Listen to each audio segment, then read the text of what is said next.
Hello tout le monde, j'espère que vous allez bien. Alors aujourd'hui, j'ai eu envie de vous parler de ma pratique en tant que Hedge Witch et de partager différentes choses auxquelles je travaille pendant cette période tout spécifiquement. Donc nous nous trouvons dans cette magnifique période très transformatrice, très excitante également, d'après éclipse. Donc il y a eu deux éclipses. Il y a eu une nouvelle lune en bélier et la saison du bélier. Et puis maintenant, nous nous trouvons dans la saison du taureau. Et il y aura demain la nouvelle lune en taureau. Donc personnellement, j'ai utilisé ce tout nouveau cycle pour reconstruire ma pratique et pour commencer à me réinventer d'une certaine manière. Donc, le mois dernier, j'ai commencé à faire le tri entre ce que je ne souhaite plus garder dans ma pratique et ce que, au contraire, je souhaite maintenant amener dans mes routines et dans mes explorations. Et ce mois-ci, eh bien, je travaille avec les énergies du taureau et la notion de sensualité, l'abondance et différentes choses qui sont associées à cette énergie. Alors, je vais vous parler de différentes choses que j'utilise. Et pour commencer, je me suis acheté il y a un peu moins de 2 mois maintenant, un coffret de tisanes qui sont associées aux 7 chakras. Alors, typiquement, ça n'est vraiment pas le genre de choses que j'achète. J'aime travailler avec mes chakras de la manière qui me parle et utiliser certaines plantes ou bien réaliser mes propres mélanges. Mais j'ai acheté ce coffret parce que il y a un peu moins de 2 mois maintenant, j'étais dans cette énergie de reconstruire ma pratique et de réinstaller certaines routines. Et après ce que j'ai vécu ces dernières années, j'ai développé beaucoup d'anxiété et j'ai développé aussi beaucoup d'hyperactivité. Et donc ça a vraiment été un réel challenge de pouvoir me poser, de pouvoir commencer quelque chose et aller au bout des choses. Généralement, j'ai eu tendance à démarrer quelque chose et ensuite complètement oublier, démarrer autre chose, à nouveau oublier et me retrouver finalement avec diverses choses que j'avais entamées, mais rien qui avançait réellement. Et donc j'ai décidé d'acheter ce coffret pour pouvoir avoir cette structure et me permettre de vraiment très concrètement et visuellement pouvoir travailler à chacun de mes chakras et pouvoir rééquilibrer ces différentes énergies. Donc il s'agit d'un coffret de Terre d'Oc qui est très connu. J'ai acheté ce coffret chez Nature et Découverte et si je ne me trompe pas, il m'a coûté plus ou moins 25 €, je pense. Maintenant, je l'ai vu dans d'autres boutiques, bien-être, herboristerie, etc. Donc, je pense qu'il est vraiment très facile à pouvoir se procurer. Donc, pour chaque chakra, eh bien, vous avez une série de tisanes qui ont été proposées. Et il y a le nom du chakra, il y a ensuite une courte explication de ce à quoi correspond le chakra et ensuite le mélange de plantes qui a été proposé. Alors personnellement, je ne suis pas nécessairement tout à fait d'accord avec ce qui est proposé ici. Donc j'ai étudié les chakras pendant plus de 10 ans de différentes manières et voilà, je ne suis pas toujours d'accord, mais peu importe, l'idée c'était d'avoir cette structure avec laquelle pouvoir travailler à rééquilibrer chacun de mes chakras, donc le but est de toute façon atteint. Alors par exemple, pour le chakra racine, celui auquel j'ai travaillé le mois dernier, il s'agit du chakra qui résonne avec l'affirmation « je suis », qui parle d'enracinement, de sensibilité, de sécurité. Voilà, sensibilité, personnellement, je ne l'associe pas vraiment au chakra racine. Et ensuite, une composition qui favorise l'ancrage et qui aide à garder les pieds sur terre. Alors, il y a du thé, par exemple ici, du thé vert, du thé noir, pu'er. Ensuite, feuilles de cassis, éclats de fèves de cacao, feuilles de moringa, feuilles de pissenlit, cardamome, camomille, feuilles de bouleau, cannelle, réglisse, extrait de cannelle et huile essentielle de pamplemousse. Voilà, donc c'est un petit peu pour vous donner une idée. Je trouve qu'il y a pas mal de plantes. Généralement, je préfère limiter le nombre de plantes avec lesquelles je travaille pour vraiment pouvoir me connecter à elles. Mais encore une fois, ici, je suis un petit peu ce qui est proposé. Pour les personnes qui ne connaissent pas nécessairement les chakras ou qui ont une connaissance très basique et très rudimentaire, je pense que ce coffret peut permettre de se familiariser, mais il peut induire en erreur par rapport à l'association de certaines énergies et de certaines plantes par rapport aux différents chakras. Prenez-le simplement comme une base, mais qui a besoin d'être travaillée, d'être étudiée par la suite. Pour les personnes qui, comme moi, ont une connaissance approfondie des chakras, eh bien ça peut être simplement un peu fun, ou bien, comme dans mon cas, l'opportunité de pouvoir s'appuyer sur des tisanes de manière très concrète. Donc la boîte s'ouvre comme ceci et les tisanes se présentent en sachet.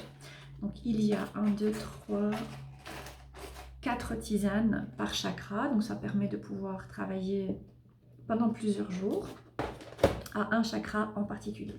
Et comme je le disais, pour vous donner une idée, voici le chakra coronel. Donc voilà, le mois dernier, j'ai commencé à travailler avec mon chakra racine, avec ses énergies en bélier, l'ancrage, la reconstruction de soi et l'affirmation de soi. Et j'ai utilisé ces tisanes qui ont permis de faire ce que j'attendais d'elle. Et puis maintenant, je viens tout juste de commencer les tisanes qui sont associées au chakra sacré. J'ai d'ailleurs la tisane avec moi. Et je trouve que travailler comme ça avec des tisanes m'aide vraiment à pouvoir prendre le temps de me poser et de me connecter à mon chakra, être attentive à ce qui se passe dans ce chakra, quels sont les déséquilibres, quelles sont les blessures, qu'est-ce que j'ai besoin de pouvoir travailler, rééquilibrer, etc. Ça me permet vraiment de pouvoir prendre le temps, prendre mon journal, me poser et être attentive. Et c'est d'ailleurs ce que j'ai fait ce matin et j'ai eu des informations très intéressantes dont je vous reparlerai un peu plus tard. Donc voilà, un coffret de tisanes. Maintenant, j'imagine qu'il doit y en avoir bien d'autres qui sont disponibles également. Et les tisanes sont très, comment dire, légères. C'est vraiment très difficile de pouvoir sentir les différentes plantes, les huiles essentielles, etc. C'est vraiment très très très léger. Donc pour les personnes qui peut-être ont peur, eh bien, ne vous inquiétez pas, vous n'allez pas être pris par beaucoup d'arômes ou bien des goûts très prononcés parce que c'est vraiment très très... quel est le terme? Je ne trouve pas, donc je vais m'arrêter sur léger, voilà. Et c'est justement un peu dommage parce que même en laissant infuser le sachet pendant très longtemps, eh bien, c'est vraiment difficile de pouvoir percevoir le goût des différentes plantes. Bref, donc ça c'était la première chose dont je voulais vous parler. Ensuite, comme je disais, hein, j'ai travaillé en tout cas avec le chakra racine le mois dernier. Donc cette notion d'ancrage, de sécurité, d'immobilité, de protection. Et donc j'ai réalisé un gros travail par rapport à cet état de survie dans lequel j'ai été, étant donné les différents challenges que j'ai rencontrés ces dernières années. Et j'ai pu restaurer ce sentiment de sécurité, retrouver beaucoup plus d'ancrage. Et j'ai commencé à également travailler avec mes ancêtres, donc toujours avec cette notion de racine. C'est quelque chose que personnellement j'adore. Je suis également root worker, donc je travaille avec les racines de différentes manières, de manière directe et de manière symbolique également. Et je travaille avec les ancêtres. Donc j'ai réalisé un très puissant travail de guérison et de libération par rapport à ma lignée ancestrale.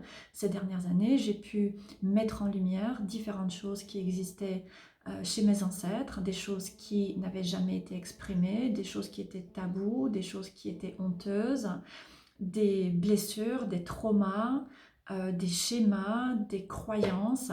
Voilà, j'ai vraiment réalisé un travail très très très profond qui m'a permis de libérer beaucoup de choses pour mes ancêtres, mais également chez moi. Et j'ai commencé à lire ce livre qui était Nos ancêtres de Jean-Louis Bocarno. Je l'ai trouvé dans une boutique de seconde main et j'ai eu envie de le lire. Donc il s'agit vraiment d'un livre très général qui va certainement être assez basique, mais qui m'a semblé intéressant. Donc à l'arrière du livre, il y a donc ce court texte. Mais qui étaient donc nos ancêtres? Telle est la grande question que se posent des centaines de milliers de Français à la recherche de leurs racines.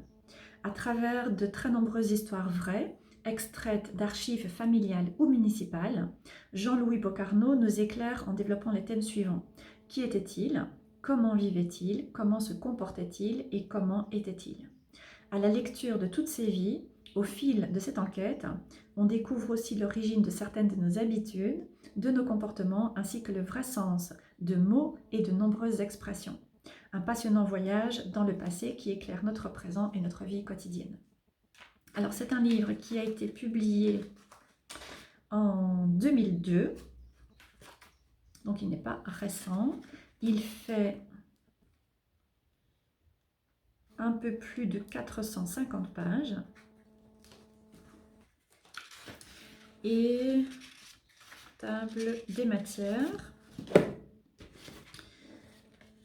Donc, où était-il? Une place pour chacun et chacun à sa place. Ancêtre des villes et ancêtre des champs.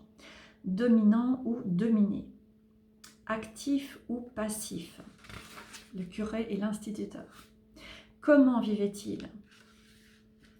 Sédentaire ou voyageur, vie publique ou vie privée, autarcie et bas de laine. Que pensait-il? Naïf ou sage, silencieux mais agité, illettré ou ignorant, laborieux ou cool, prière, boulot, dodo, insensible ou débauché. Ensuite, 4e chapitre, comment était-il?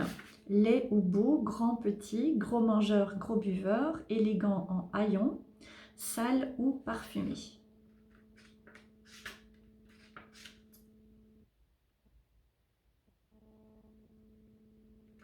Voilà. Je pense que c'est un livre qui est un peu léger et un peu, peut-être un peu sarcastique, un peu ironique.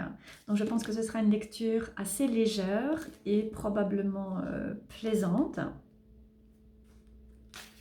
mais malgré tout intéressante. Donc voilà, j'ai commencé très rapidement à le lire, mais je vais le continuer.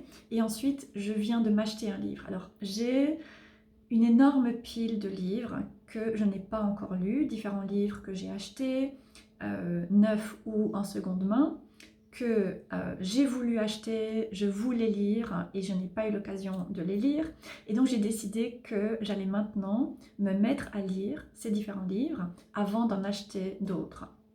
Et j'ai une liste d'environ 25 livres que je prévois d'acheter. Donc voilà, j'utilise ça pour me motiver. Mais malgré tout, je me suis acheté ce livre-ci parce qu'il me semblait très intéressant. Il s'agit du livre Synchronicité en généalogie de Vanina Le Provost. Je l'ai trouvé dans une boutique bien-être, spiritualité, ésotérisme. Il m'a coûté 14,95 €. Il a été publié en 2023 chez Secret d'Étoile. Alors ce livre, je pense, va être assez basique, en tout cas pour moi qui ai déjà beaucoup de connaissances par rapport à tout ce qui est généalogie transgénérationnelle, vie antérieure et synchronicité, numérologie, etc. Mais je trouve que, en tout cas d'après la table des matières, ce livre semble relier différentes choses de manière assez intéressante. Et donc j'ai eu envie de lire ce livre et ensuite je verrai si j'ai envie de le conserver ou bien s'il manque peut-être de profondeur et je vais simplement le laisser continuer son chemin et aller chez quelqu'un d'autre. Alors au niveau de la table des matières, premier chapitre, les synchronicités, avec évidemment les synchronicités selon Jung. synchronicité, hasard et coïncidence, donc quelques concepts basiques. La manifestation des synchronicités, les synchronicités en généalogie. Deuxième chapitre, prénoms et transgénérationnel, ça c'est quelque chose qui personnellement m'intéresse beaucoup. La répétition des prénoms, c'est quelque chose que j'ai pu remarquer dans ma propre généalogie. Les prénoms libérer nos ancêtres, l'interprétation des synchronicités des prénoms, réparer les traumas de notre lignée, quelque chose évidemment qui me passionne. Les prénoms au travers des parrains et des marraines. Troisième chapitre, date et âge dans l'arbre généalogique, date de naissance, date de mariage, date de divorce, les répétitions des âges dans l'histoire familiale, la question des synchronicités avec les défunts. Chapitre 4, ce que disent nos lieux de vie. Premier lieu de vie, la maison de nos aïeux, nom des lieux et patronymes. Quand nos adresses nous communiquent des informations, les lieux familiers, les lieux hantés par le passé, lieux et vie antérieure. Chapitre 5, vibration, numérologie, heure miroir et portail énergétique. Voilà, donc tous des concepts clés très basiques, très généraux, que je connais, que j'ai étudié pendant plusieurs années, mais qui sont ici proposés de manière assez intéressante en faisant le lien entre la généalogie et les synchronicités et la numérologie. Donc j'ai vraiment hâte de lire ce livre. Je pense que ce sera une lecture relativement légère, en tout cas pour moi qui ai déjà un gros bagage, et que voilà, ça me permettra certainement d'aller retravailler à certaines choses. Maintenant, c'est un livre qui se veut relativement pratique. Comme vous voyez, il y a à l'occasion quelques diagrammes. Il y a des tableaux. Donc voilà, c'est un livre qui ne se lit pas simplement, qui encourage vraiment à une participation active. Voilà. Donc voilà pour mes lectures du moment, en tout cas concernant les ancêtres.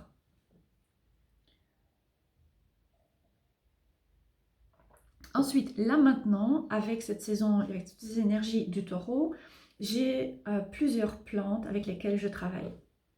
Alors pour commencer, le mois dernier, j'ai réalisé une cure d'eau de Quinton, donc d'eau de mer, qui est un puissant reminéralisant. Donc ça m'a vraiment fait beaucoup de bien, étant donné tout le stress auquel j'ai été exposée. Et puis là maintenant, je suis en train de suivre une cure de gel d'aloe vera. Alors pour les personnes qui connaissent, pour les personnes qui ne connaissent pas, l'aloe vera c'est un puissant cicatrisant et c'est une plante qui apporte également beaucoup de nutriments très intéressants. Alors généralement je préfère acheter une feuille d'aloe vera et ensuite préparer mon propre gel moi-même, mais en ce moment je ne parviens pas à trouver de feuilles d'aloe vera et donc j'ai décidé d'acheter ce flacon pour cette fois. Donc il s'agit d'un gel qui se boit directement. Alors personnellement je le mélange avec du kéfir le matin pour adoucir le goût. Et voilà, en tant que Hedge Witch, je travaille beaucoup avec toutes ces énergies liminales, c'est-à-dire avec les ancêtres, avec les défunts également. Et ces derniers temps, j'ai été amenée à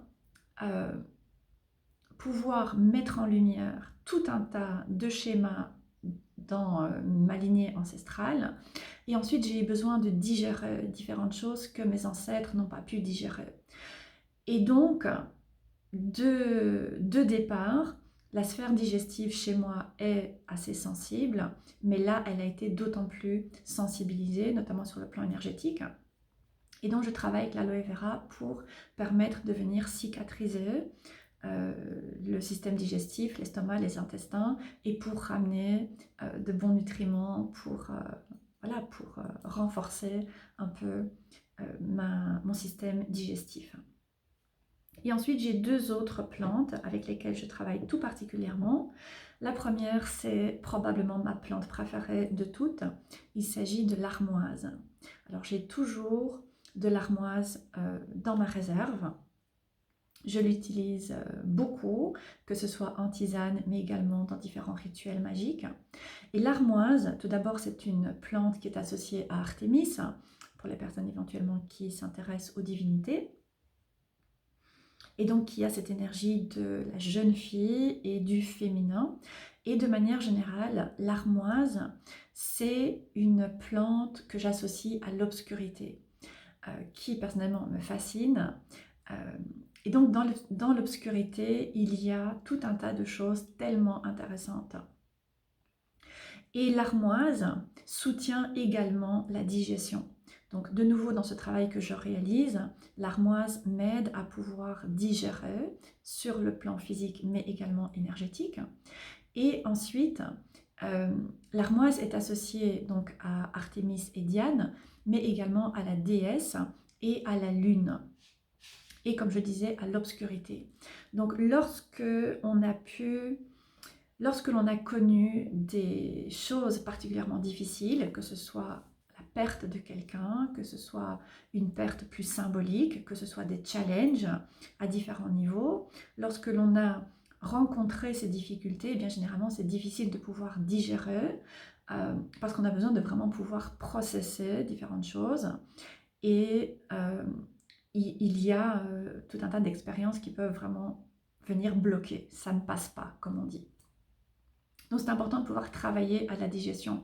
Et une fois qu'on a pu digérer toutes ces choses qui ont pu nous blesser, donc l'armoise vient apporter un soulagement des douleurs. Lorsque nous avons pu soulager ces douleurs, eh bien nous pouvons à ce moment-là accéder aux cadeaux finalement du féminin qui sont la sensibilité, la connexion aux émotions, la connexion à l'intuition, la divination, les rituels, la magie, voilà, tout ce qui couvre le féminin et qui est un peu plus dans l'ombre, qui est un peu plus lunaire. Donc comme je disais, j'adore travailler avec l'armoise. Et évidemment, hein, j'ai déjà ce côté féminin et lunaire qui est très développé, mais là je pense que je vais vraiment pouvoir passer à un autre cap. Et ensuite, j'ai travaillé avec mon miroir. Donc j'aime beaucoup travailler avec le miroir, je trouve que c'est une pratique magique qui est extrêmement puissante, extrêmement intéressante. Et un des messages que j'ai reçus, c'est que c'était important que je puisse travailler avec cette plante. Et lorsque je me suis intéressée à elle d'un peu plus près, eh bien, ça a vraiment donné beaucoup de sens. Donc je travaille pour l'instant avec la passiflore également. La passiflore, elle est très connue, généralement on la recommande pour les troubles du sommeil et pour le stress. C'est une plante sédative, comme l'aubépine, comme la valériane, et elle aide donc à pouvoir dormir. Mais en réalité, c'est une plante qui est tellement plus riche, tellement plus intéressante et tellement plus magique que cela. Et la passiflore, le nom passiflore vient de passi, qui a donné le nom passion, alors pas dans le sens passion amoureuse, sensuelle, érotique, etc., mais dans le sens passion, passion du Christ, souffrance, encore une fois. Et donc la passiflore est une fleur qui vient nous aider à transmuter la souffrance. Et là encore, une fois qu'on a pu libérer la souffrance, et notamment la souffrance qui est féminine, eh bien on peut encore une fois se relier au don du féminin, de nouveau l'intuition, le travail sur les rêves, etc. Donc voilà, pour l'instant je viens de commencer également à travailler avec la passiflore. L'armoise, ça fait des années que je l'utilise. La passiflore, je viens vraiment de m'intéresser à elle de manière beaucoup plus approfondie et j'ai découvert des choses très intéressantes.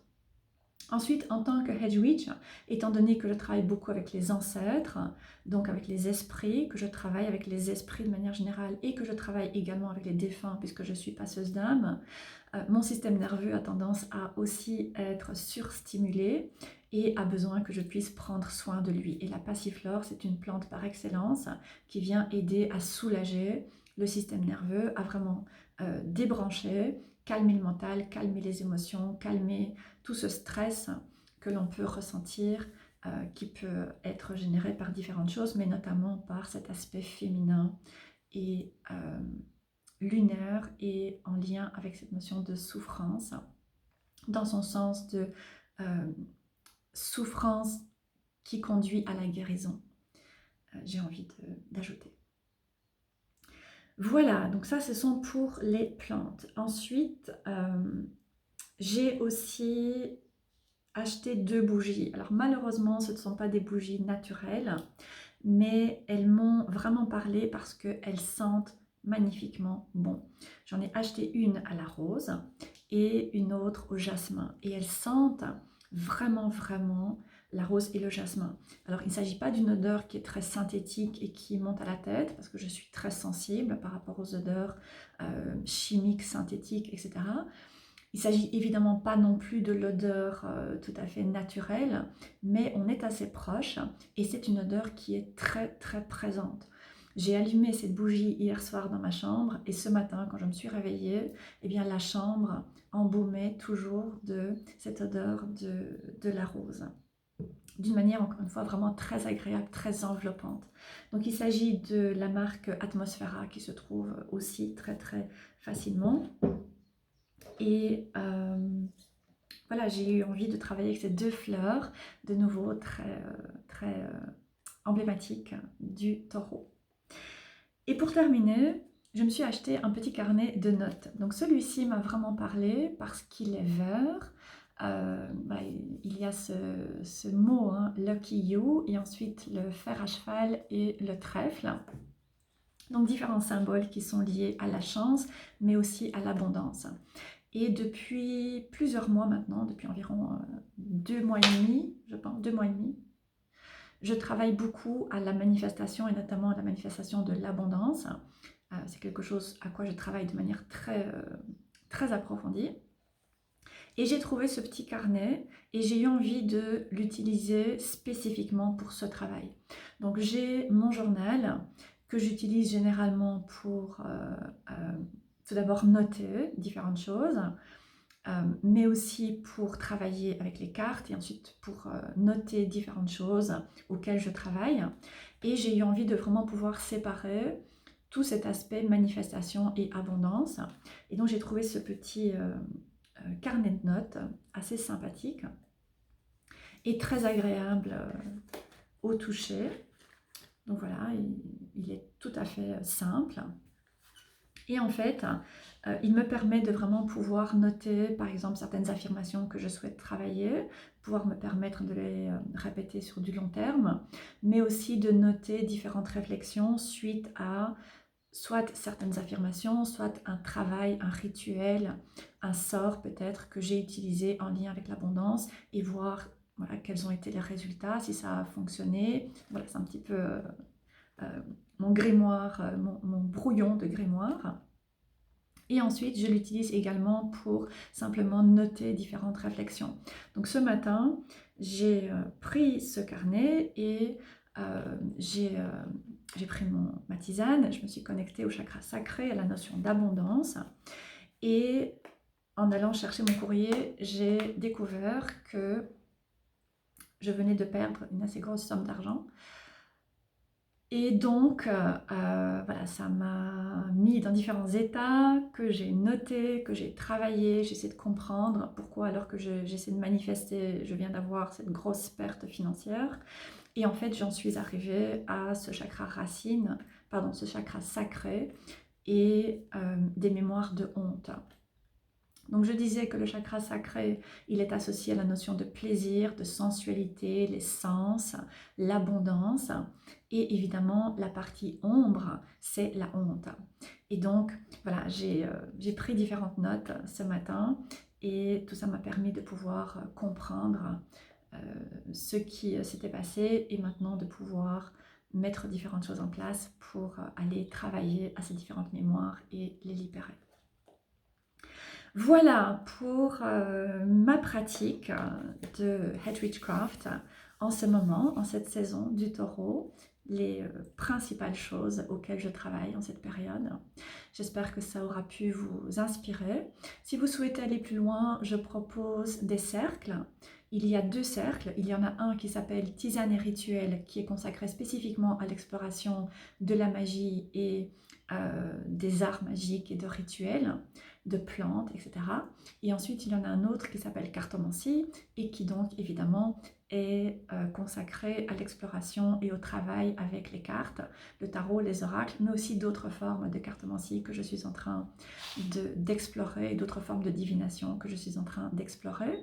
Donc ce sont des cercles qui sont proposés sur base mensuelle. Donc vous pouvez vous inscrire et ensuite choisir de ne participer peut-être qu'à un seul cercle, ou bien vous pouvez choisir de vous inscrire et de continuer, de vous abonner d'une certaine manière. Donc vous pouvez aller dans ma boutique Etsy ou bien sur mon compte Patreon. Les liens se trouvent en dessous de la vidéo comme d'habitude. Et ensuite, dans ma boutique, j'ai différentes guidances sur différents sujets, sur différents thèmes, pour vous éclairer, pour répondre à certaines questions, pour travailler avec les ancêtres, pour travailler à des vies passées, pour explorer la magie. Voilà, si vous vous posez des questions, etc. Il y a différentes choses qui sont proposées et n'hésitez pas à aller jeter un coup d'œil. J'espère que vous allez bien. Je vous souhaite une très bonne journée et je vous retrouverai à l'occasion d'une prochaine vidéo. Bye tout le monde.